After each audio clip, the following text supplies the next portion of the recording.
यं ब्रह्मा वरुणेन्द्ररुद्रमरुतस्तुन्यन्ति दिव्यैस्तवैः वेदैः साङ्गपदक्रमोपनिषदैः गायन्ति यं सामगाः ध्यानावस्थिततद्गतेन मनसा पश्यन्ति यं योगिनो यस्यान्तं न विदुःसुरासुरगणाः देवाय तस्मै नमः।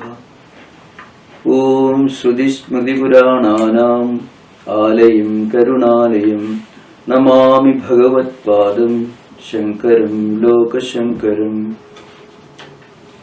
So in the last session we made a very interesting statement, a very important statement.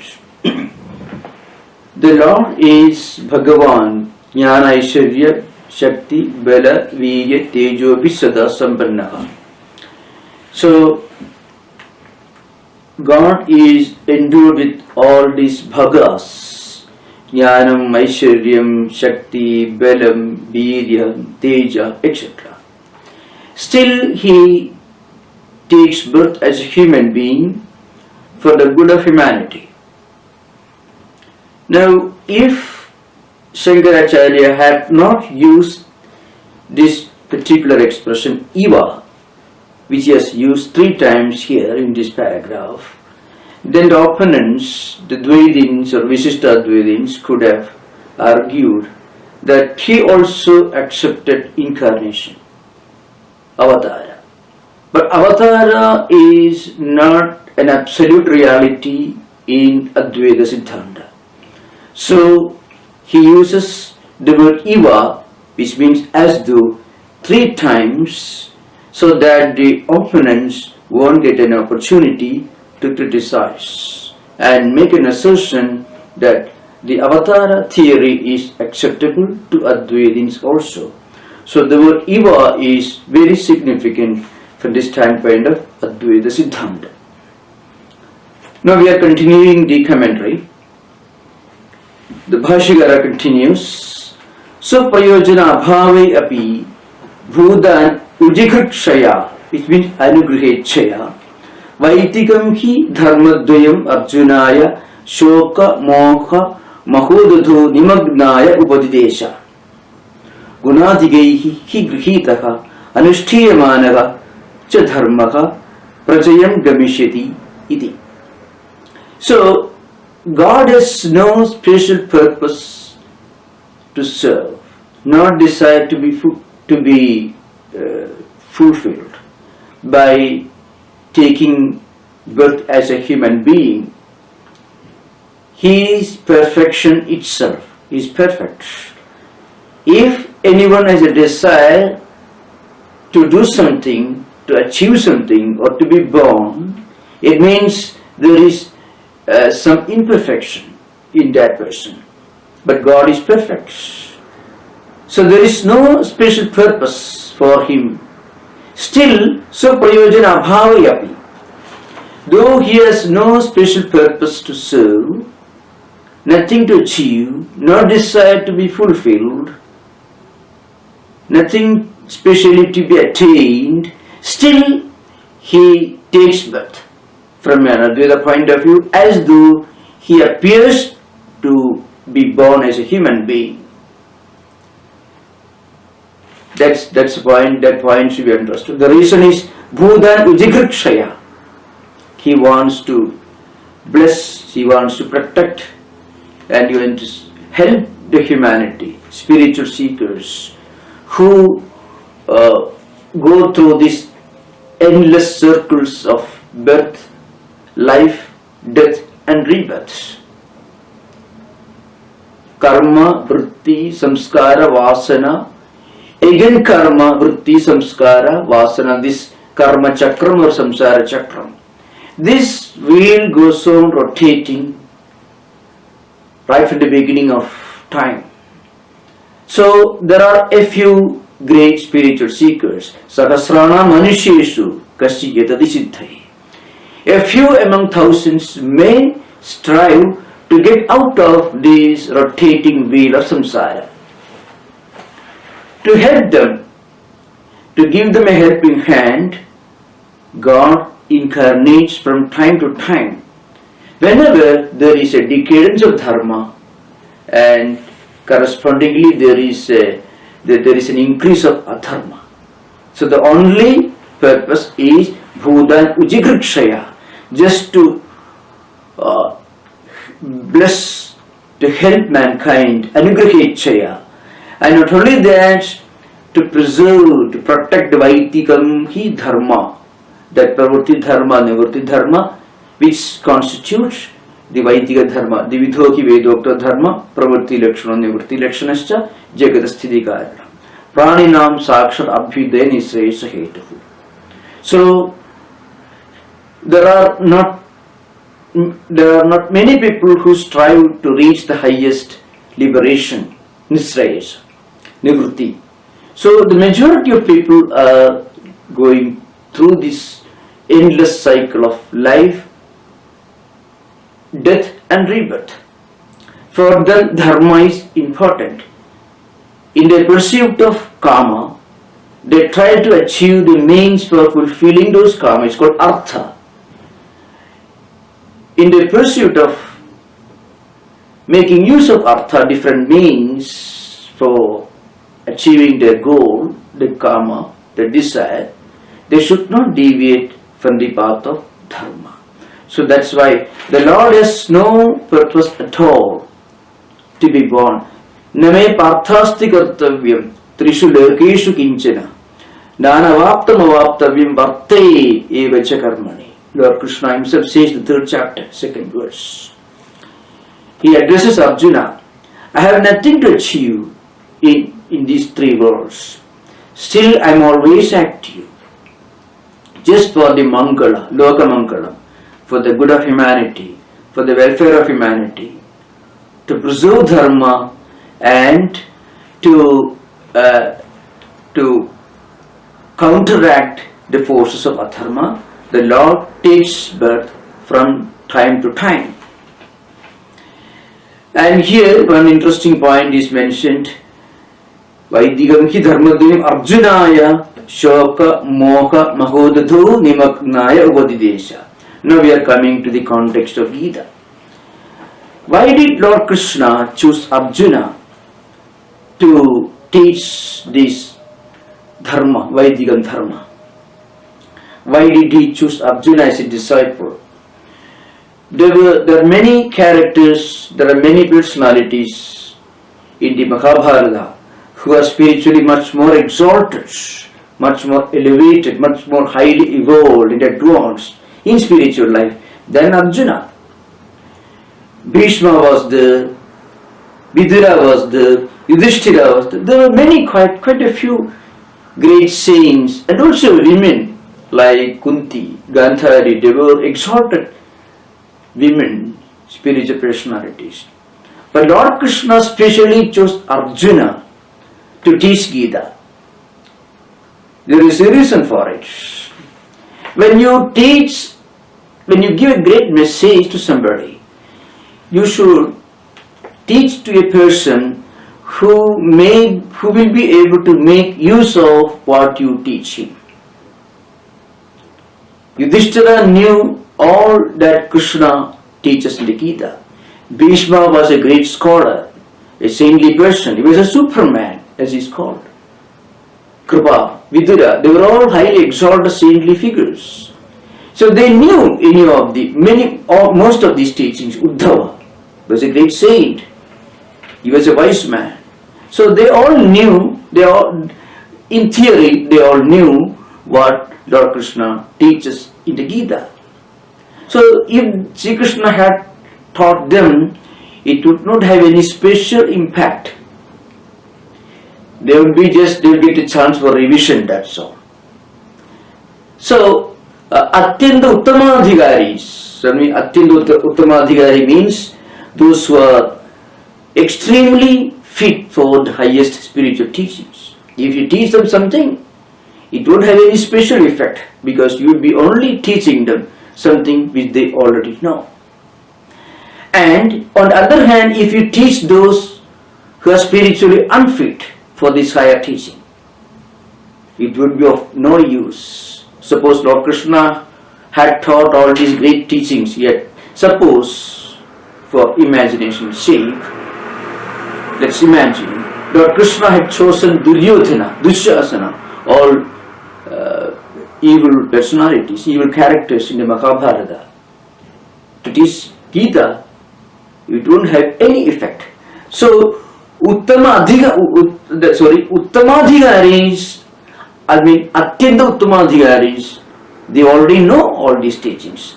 And Atyanta Adhamadhigaris, like Duryodhana, Dushasana, etc., it won't have any effect. They are evil persons. They won't understand what Lord Krishna was teaching. And they won't care to understand either, because they are Atyanta Adhamadhigaris, characters like Duryodhana, Dushasana, etc. So, Atyanta Uttamadhigaris, no use teaching because they already know, not necessary. And Adhamadhigaris, it is of no use at all because they will understand. So, who is the right person to receive instruction? Those who have got Shraddha, those who have got dedication, those who have respect for the teacher, and those who are willing to practice what they are taught, and those who have the energy, the integrity, the courage to practice, to implement what they are taught. Only such persons are fit to receive a great teaching. First, that person should be in need of that great teaching. Second, that person should be capable of implementing these great instructions in their actual practical life. They should be willing to practice and they should be capable of practicing. They are called Uttamadhigaris. So Arjuna belonged to this category. Bhishma, Kripa, Yudhishthira, Vidura, Uddhava, all these great characters. Uddhava, of course, is a prominent character in the Bhagavata Purana.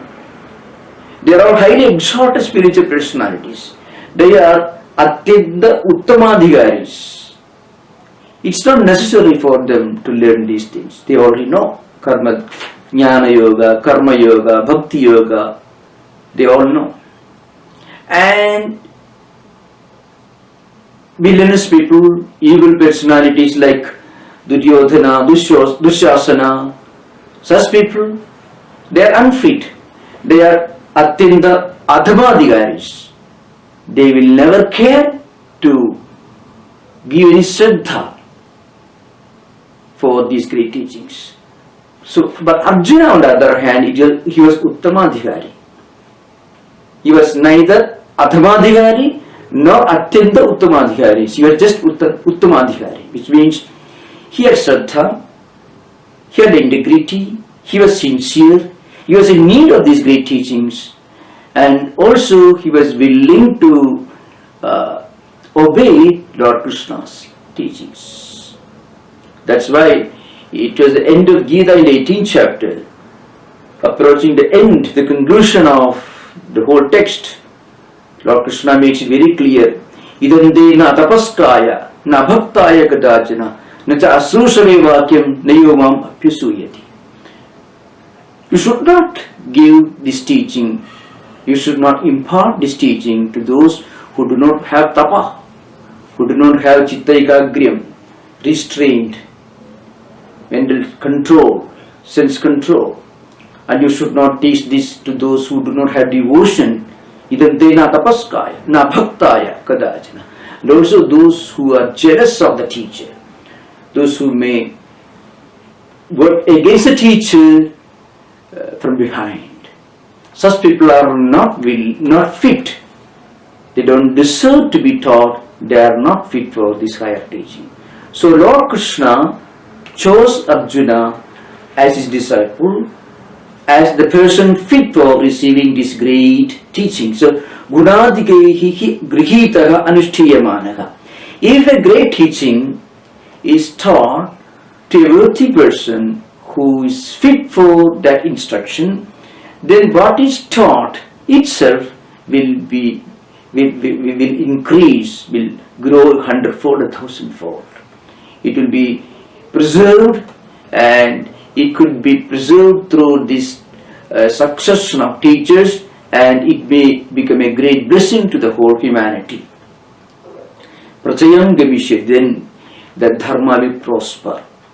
Of course, here is a very interesting, very important point with regard to Arjuna's character that is mentioned in this sentence. Arjunaya shoka moha mahodadho nimagnaya upadidesha.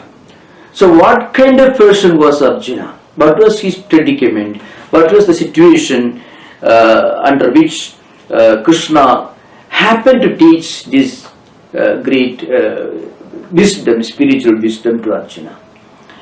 If you look at the first chapter, you find that Arjuna begins his dialogue, his lamentation, on the 28th verse. Arjuna uvacha dushtvenam sujanam Krishna yutsum samavasthidam sidanti mamagatrani mukham cha parishusyati vebuduscha sarire me romaharsascha jayade kandivam samsadevasva tuchaiva paridakhyade nacha saknomi avasthadu bhramati vachame manaha. This is how Arjuna begins a description of his own predicament. Mentally, physically, he was facing a big internal and external crisis. Mind was completely out of control, was highly deluded, seeing his own cousins, friends, and those who were his elders, including Drona, who was his teacher, Bhishma, who was his great ancestor. He was the senior most member of that clan. So they were the people assembled against him with whom he was supposed to fight. So imam sujanam drushtva yutsum samupasthidam. They have come there to fight with him. So seeing them as his adversaries, he was completely upset. He became so sad, grief-stricken, and he continues his lamentation. Nimittani ja pashyami vivaridani keshava na ja srayovan pashyami hatva sujanamahave na kamshe vijayam krishna na cha rajam sukhani cha. So he goes on lamenting, describing his predicaments. Well, I don't want kingdom, I don't want any of these things. So he goes on lamenting. And then in the second chapter, he gives a clue as to how he felt internally. Karpanya dosho bhagadas prachhamitvam dharma sammudha chetaka yat shreyasya nishchidam bruhidan me shishyasteham chadimam tvam prapanna. So he himself says he completely lost his control, he has become completely deluded, and he was in a totally helpless, grief-stricken condition. So that was his condition. This is the 7th verse of the 2nd chapter.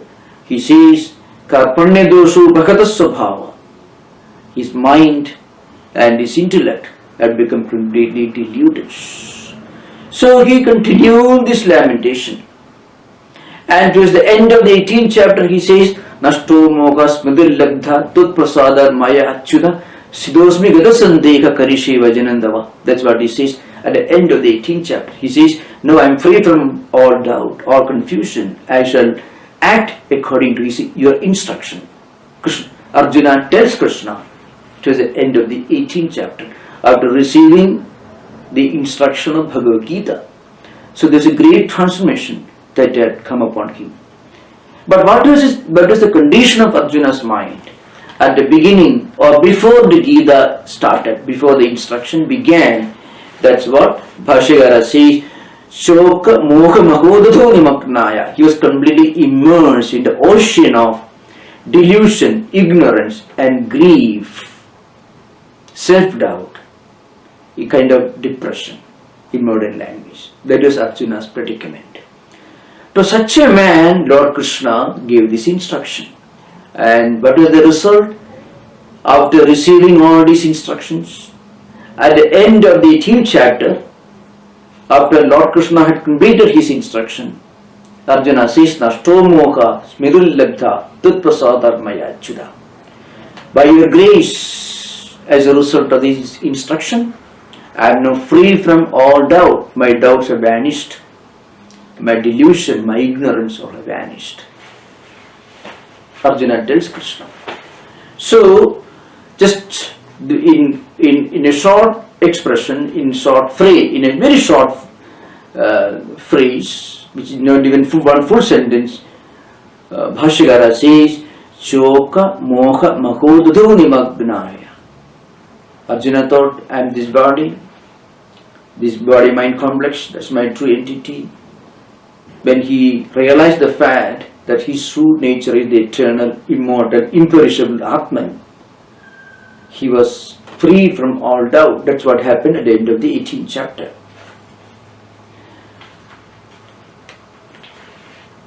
Now Lord Krishna says how this Gita came to be written, composed by the great author Vyasa.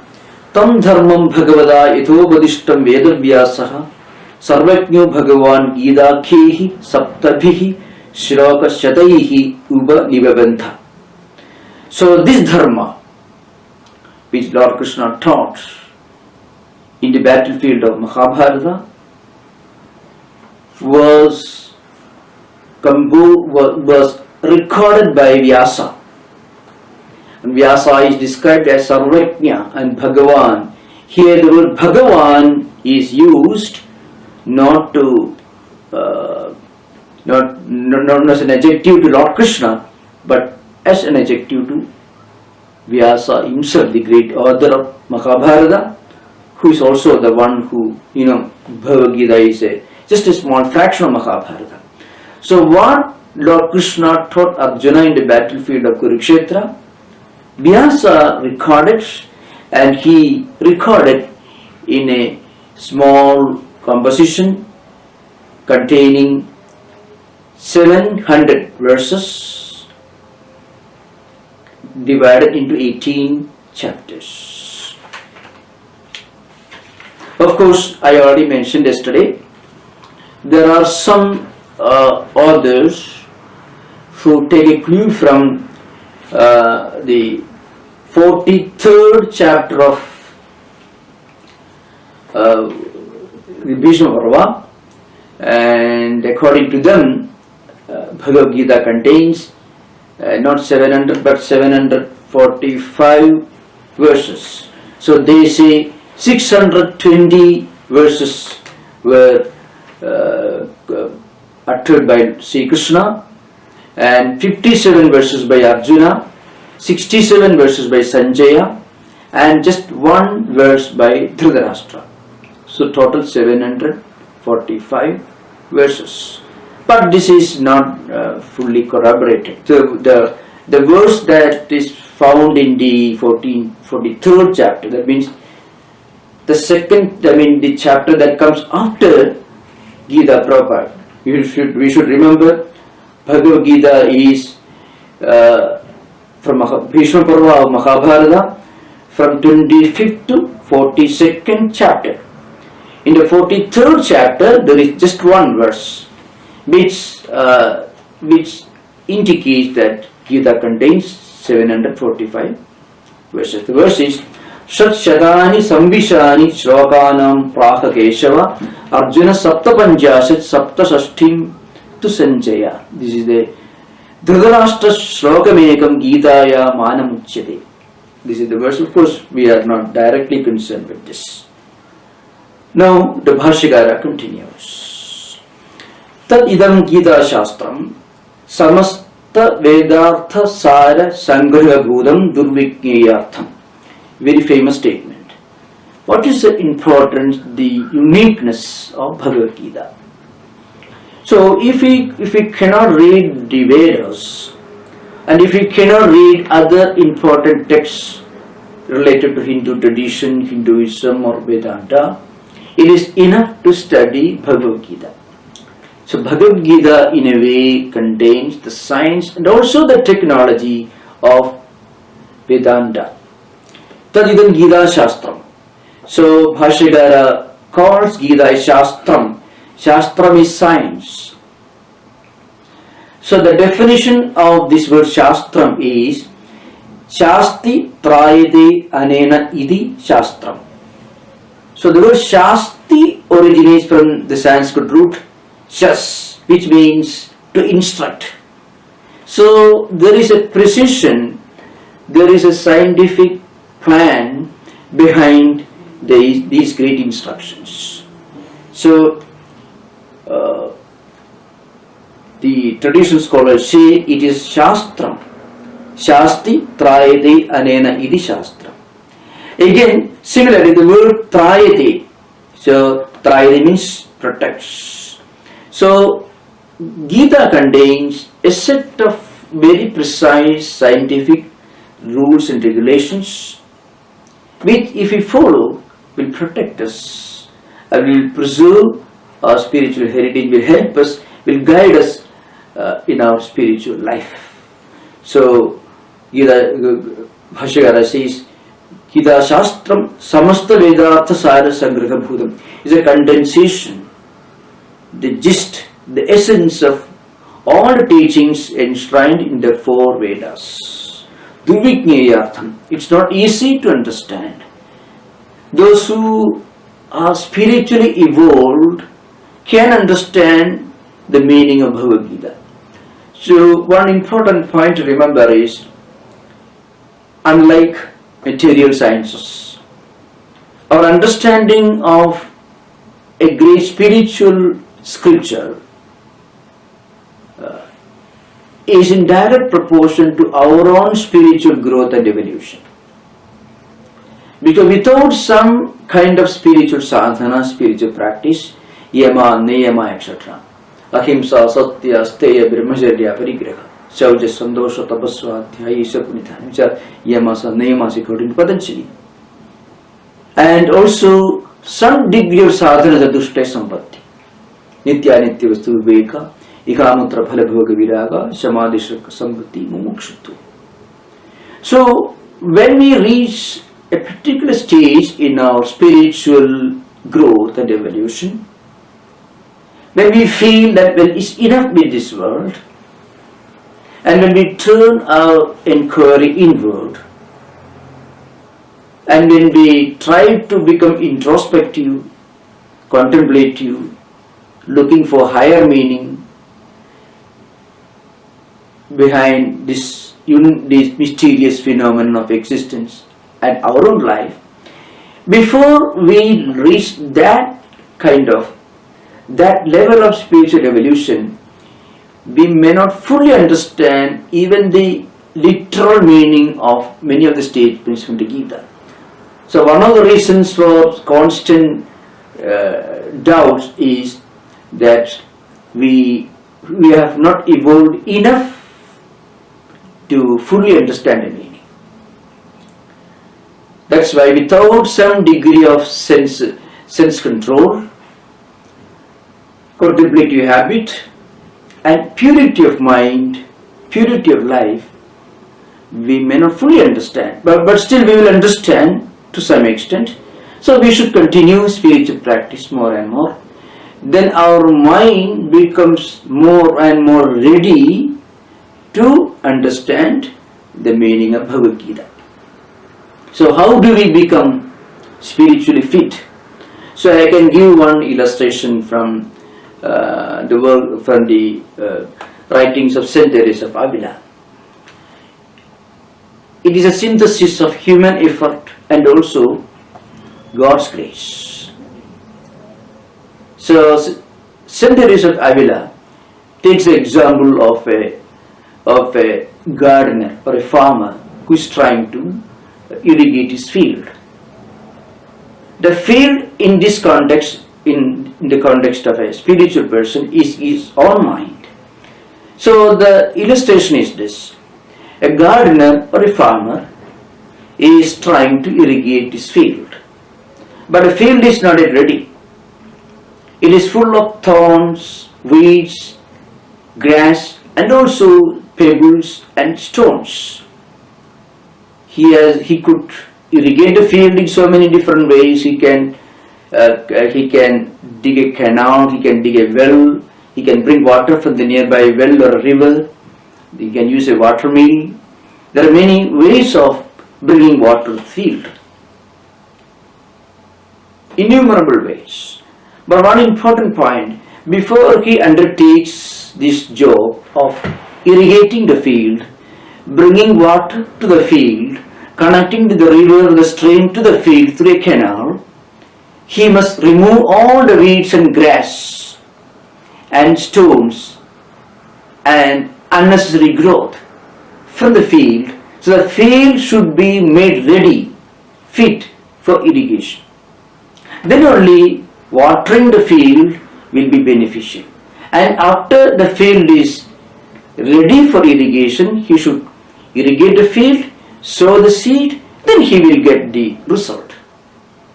And in the process, if it starts raining all of a sudden, it's like the grace of God. But even before it starts raining, even before we get the grace of God, our mind should be ready.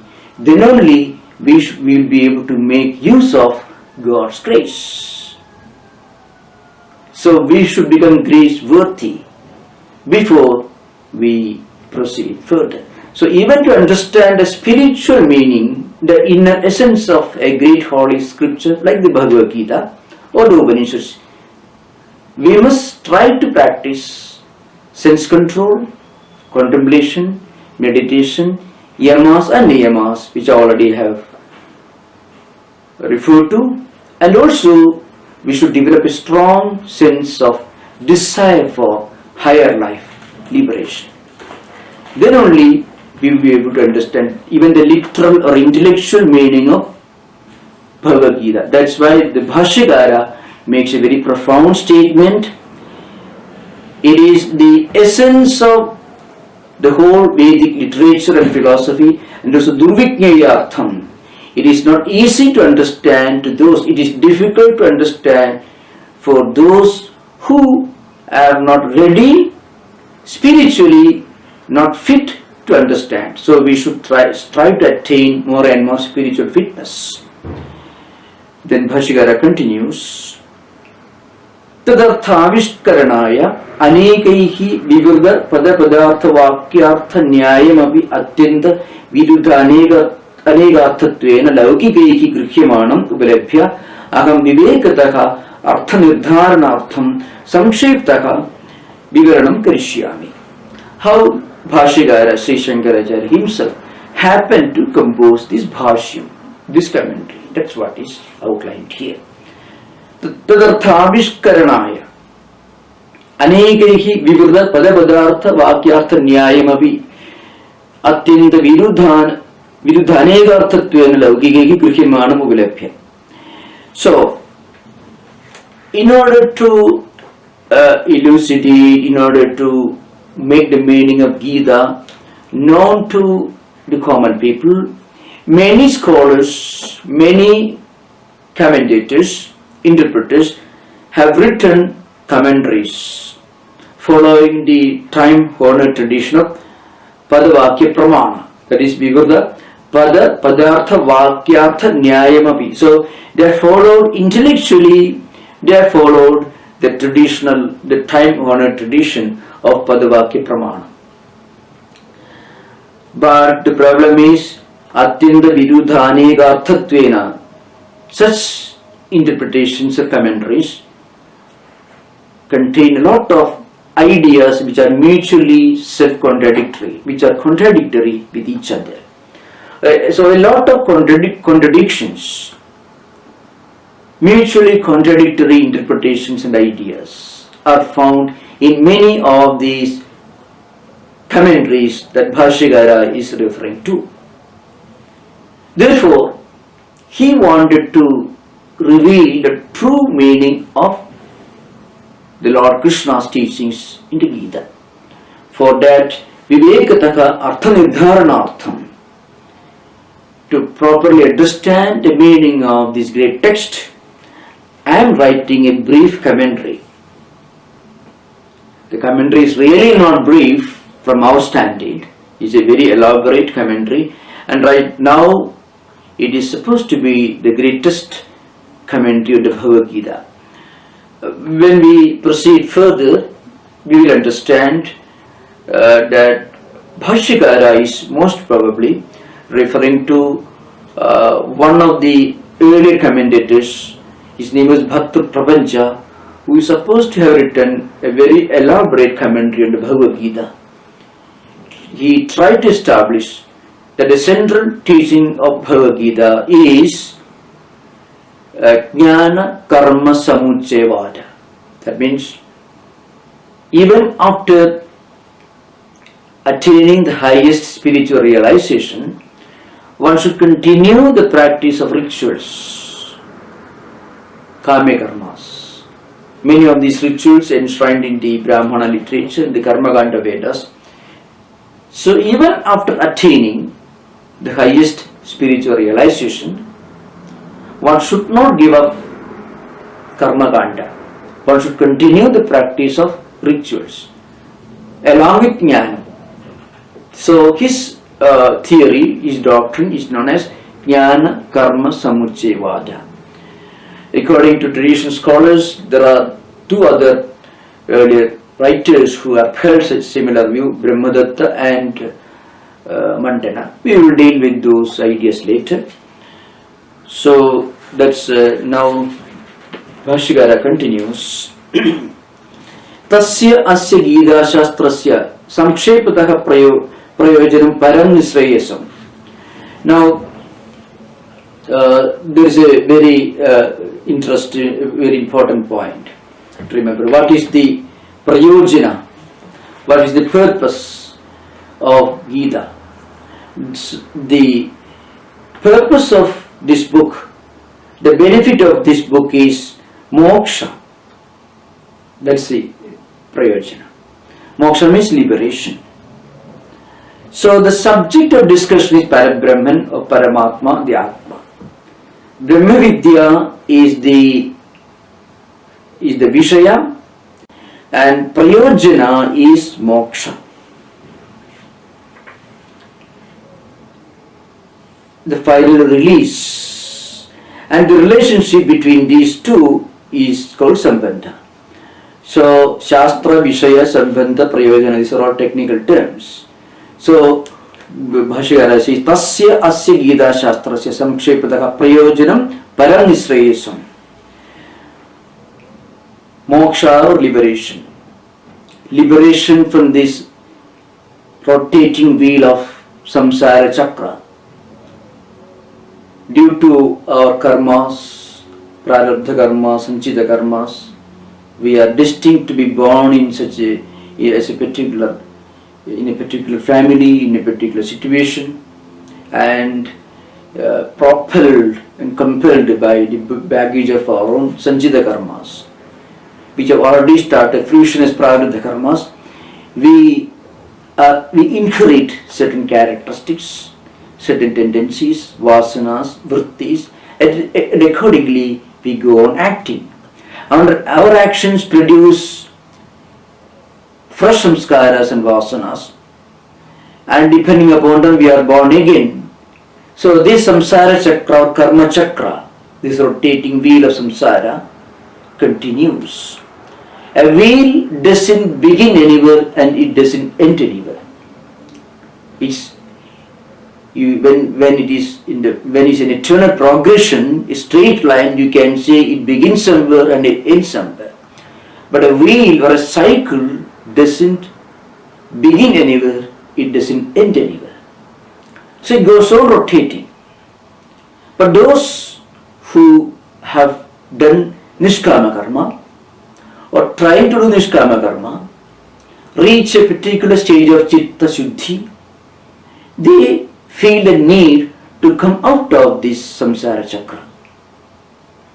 And then they start practicing doing spiritual practices. They want to come out of this cycle. This liberation from the samsara chakra, this cycle is called moksha or liberation. This is the ultimate benefit, the goal of Bhagavad Gita. And this is possible only when we realize that We are not this body-mind complex. Body comes and goes. So this body goes through cycles of life and death. Dekhinosmi yatha dehe kaumaram yavvanam jara tatha dehandara praptihi dhirastatra namukyati. The second chapter Lord Krishna says. So in this body, this Atma remains. The Atma doesn't become old. It doesn't go through this stage of birth, old age or death. But body goes through these changes. So dehinosmi yatha dehe kaumaram yavvanam jara tatha dehandara praptihi dhirastatra namukyati. Dhira is buddhiman, a realized person, a wise person who understands the reality, the real truth that we are Atman. We are not these body-mind complexes. Such a person is not worried about this. So this total freedom from worry, total freedom from dukkha, total freedom from the samsara chakra, that's the param prayojanam, that is nisrayasa. And the real cause, the original cause of the samsara chakra is avidya. And avidya is the real cause of the samsara chakra. So sahedukasya samsarasya atyanta uparamalakshanam. So the samsara should come to an end, cessation of samsara, cessation of this cyclic existence. It should come to an end along with its cause. Not only samsara, but what causes samsara, the cause of samsara also should come to an end, should cease to exist. And that is avidya. And that avidya can come to an end, it cease to exist. That avidya can be removed only through vidya. So if there is anything that removes avidya, it should be vidya. And this removal of avidya, this complete cessation of avidya, which is the cause of samsara, is the ultimate purpose of studying the Bhagavad Gita. Tacha sarva karma sannyasa purvakat atma jnana nishtharupat dharmat bhavati. So how do we come out of this samsara chakra? Sarva karma sannyasa purvakat atma jnana nishthat. So atma jnana nishtha is the only way to come out of the samsara chakra. That's the only way by which we can put an end to this cycle which is caused by avidya. But before that we must practice sarva karma sannyasa. Sarva karma sannyasa means, here karma sannyasa means giving up of all kama karmas, technically speaking. Because Bhashyakara had in mind the views of Mimamsakas, who used to argue that karma should and will never come to an end. Karma here always means kama karmas, as enshrined in the Brahmana texts and also the Mimamsa texts, Saptahaviri Yajnas, which are to be practiced by Grihasthas.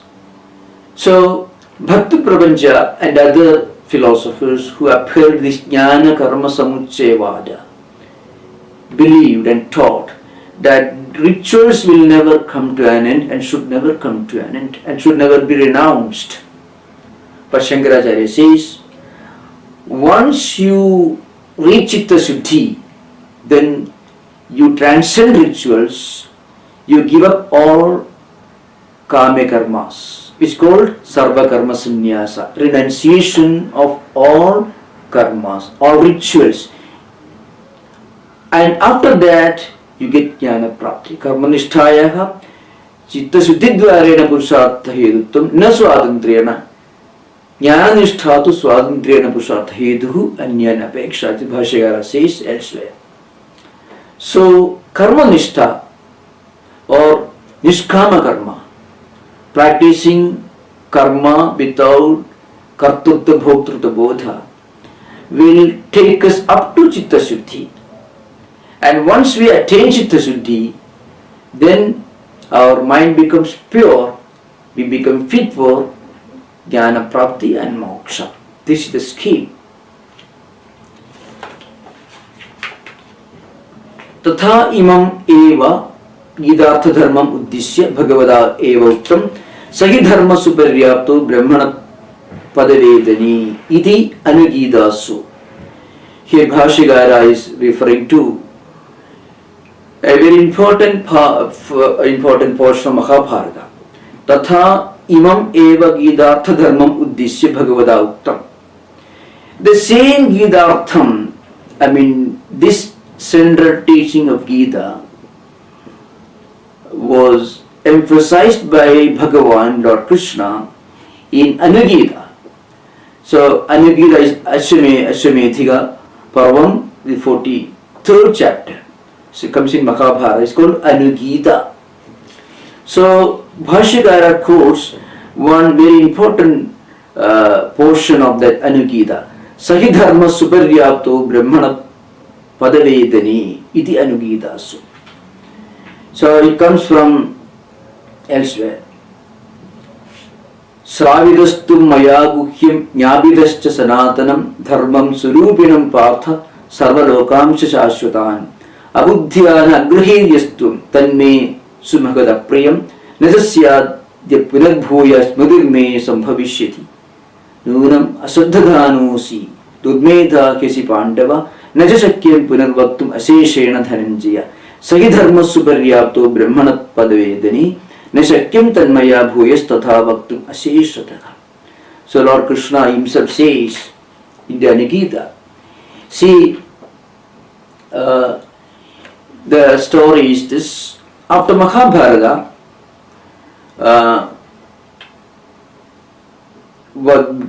after Mahabharata war was over, one day Krishna was traveling along with Arjuna to Dwaraka.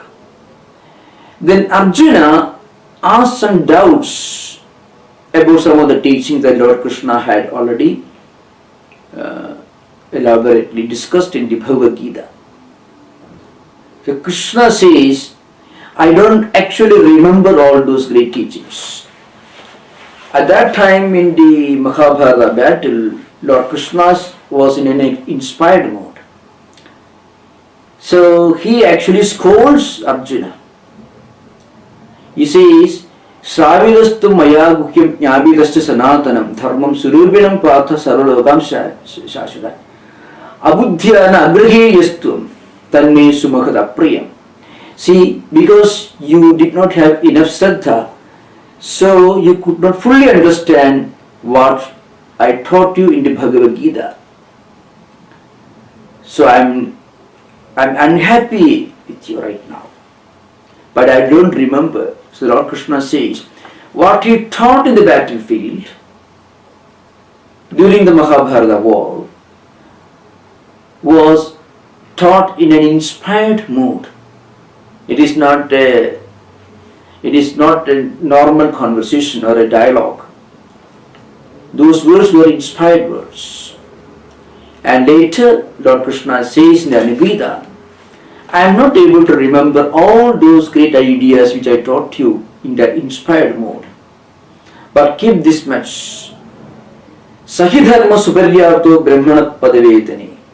That dharma is enough for you to attain Brahma Vidya, Brahma Jnana. That's the instruction. So that's what is referred to. Which means the Gita is a teaching designed to take humanity to the highest spiritual perfection. Kincha anyadavi tatraiva uktam naiva dharmi nacha adharmi nacha iva shubha shubhi yasya degasine linastushnim kinchidavi chintayen. So this is another quotation from the Mahabharata. So of course this sloka is not found in today's version of Mahabharata, but it must have been there earlier. So a person, a spiritual seeker, who is endowed with this Shraddha, if he remains in solitude with perfect concentration and contemplation and meditates on the absolute reality, he will reach that goal. Jnanam sannyasa lakshanam iti cha. Iha api cha ante uktam Arjunaaya sarvadharman parityajya mamekam sharanam vacha. Aham tva sarvapapebhyo mokshayishyami ma sucha. In the Bhashya, Bhashyakara again says, at the end of his teaching, he quotes Charama Sloka. In the 18th chapter, 66th verse, Lord Krishna says, if you cannot remember everything, I shall give you the gist of what all I have taught you so far. That is, you surrender, you dedicate, you offer all the dharmas, all your ideas or concepts of dharma and adharma, all your actions to me. Because if we can dedicate our whole life, our thoughts, our ideas, even incidental ideas or concepts to God, then God becomes a reality in our everyday life. So that will make our mind submerged in the divine presence of the Lord. That's the secret of surrender. If we can surrender our life, our actions, our thoughts and ideas, our concepts of dharma and adharma, everything to God, then God becomes a part of whatever we think, we act and speak. So that is a kind of prapatya saranagati. So Lord Krishna says, this is the central teaching of Bhagavad Gita for a practical spiritual seeker. It's called prapatti. From the highest devotion point of view, Sharanagati or Prapatti. Anugulyasya sankalpaka, Pradigulyasya varjanam, Rakshasiridi Vishwasa, Goptukta Varanam Tatha, Atmanikshepakarpanne, Sabvidha Sharanagati. Keeping our mind full of positive ideas and avoiding negative ideas, and looking upon God as our guide and protector, and a strong conviction that God will protect me, Rakshasiridi Vishwasa, Goptukta Varanam Tatha, looking upon God as the one protector, and Atmanikshepakarpanne Sabvidha Sharanagati, surrendering ourselves to God. So these are the qualities that are necessary for a person to surrender himself and his life and all his actions and words and thoughts to God. That's called the Charama Sloka or the Bhagavad Gita, the most important verse from a practical devotion point of view.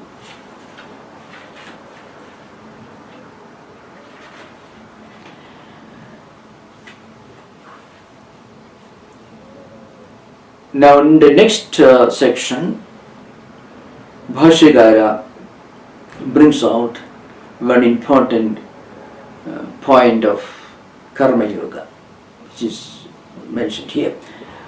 Abhyudayartha abhi ye pravritti lakshano dharmo varnasramancha uddisya vihidaha sa devadisthana prapti hetuhu api san ishwarapana buddhya anushtheyamanaha sattva-suddhe bhavati phalabhisandhi varjitaha sat Shuddha Sattvasya cha jnananishta yogyata prapti dvarena jnanotpatti hetutvena cha nisrayasa hetutvam api pratipadyate.